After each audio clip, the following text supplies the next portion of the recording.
Yo, salut la famille, ça fait grave plaisir de vous retrouver pour une nouvelle vidéo. Ça fait de plus en plus plaisir car de plus en plus nombreux sur la chaîne. N'hésitez pas chaque fois à me dire en commentaire ce que vous avez aimé, ce qu'on n'a pas dans la vidéo du jour pour qu'au fur et à mesure on puisse s'améliorer, se perfectionner ensemble. Et suivez-moi sur mes différents comptes Instagram et j'ai mon blog dans la description où il y a beaucoup de choses que vous pourrez découvrir là-dessus. Donc, comme le titre le dit, c'est pas un putaclic que j'ai voulu faire. Mad Games va sortir un manga qui va s'appeler Devil's Relic. Bon, je sais que déjà tous les mecs qui sont contre Mad Games, Killuminati et sa bande, ils vont s'attaquer directement au titre. Mais bon, moi j'attaque ça avec un œil de fan de manga parce que moi je suis un très grand fan de manga japonais. Bon, je sais vous allez me dire Mad Games n'est pas japonais, mais je vous explique un peu l'histoire. Mad Games et son frère Darcy, parce que c'est tous les deux qui ont travaillé sur le projet. Depuis tout petit, ils ont dit qu'ils rêvaient faire sortir un manga parce que tout petit ils dessinaient des mangas et autres. Ils ont toujours été bercés par ce genre de choses. Et Mad Games là maintenant avec tout l'oseille qu'il a eu, je rectifie, avec toutes les connaissances qu'il a eu, avec un peu d'oseille, il a pu maintenant concrétiser ce rêve de gosse. Il a déjà présenté cela à Paris Expo. J'y étais pas, je suis pas en France, je rappelle, je suis en Côte d'Ivoire. Et pour ce manga, il s'est fait aider d'un grand mangaka. Bon, grand mangaka, c'est trop dit parce que le mec, il était mangaka au départ. Et après, il s'est lancé dans la peinture. Quand tu vas sur son compte Instagram, tu es véritablement bluffé par son talent de ouf.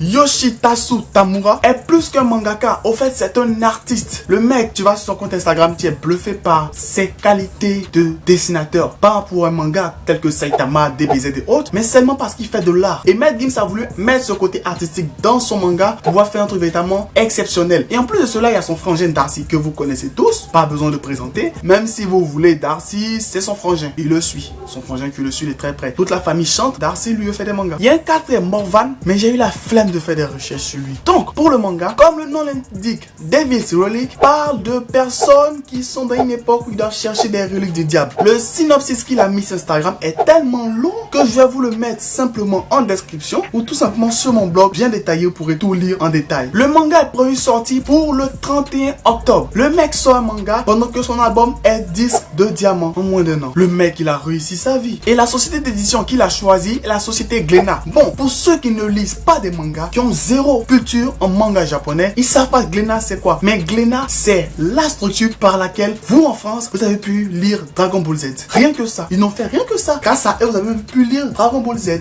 Vous avez pu avoir ça. Donc tu vois un peu c'est quel genre de mastodon français il a soulevé pour l'édition de son manga. Donc déjà il y a tous ces fans qui vont se ruer dessus pour voir ce qu'il a fait. Et il y a tous ceux aussi qui disent qu'il est en train de raconter son histoire de pacte avec le diable. Bon.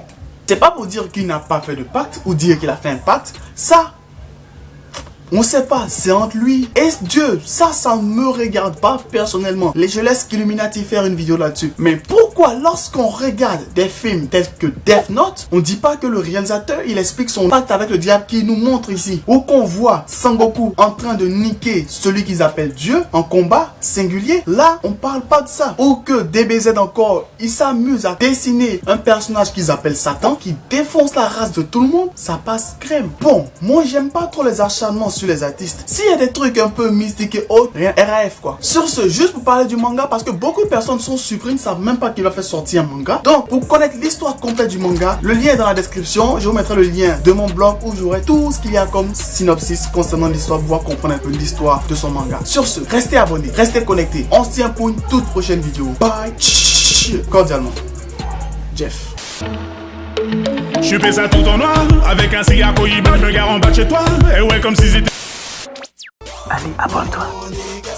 Historique et incompris, tu parles de moi, tu fais ma pub, archiduc prend des ailes sans bois de Red Bull. Tu veux me stopper, pas de chance, tu veux m'éviter comme le vent. Archiduc débarque, les jaloux en masse. J'ai pas encore de cachet, mais déjà un tas de sorciers. Viens pas ici m'embêter, sinon je serai enragé. T'es pas mon négro, on n'est pas des rivaux. Croise pas mes potos, non pas des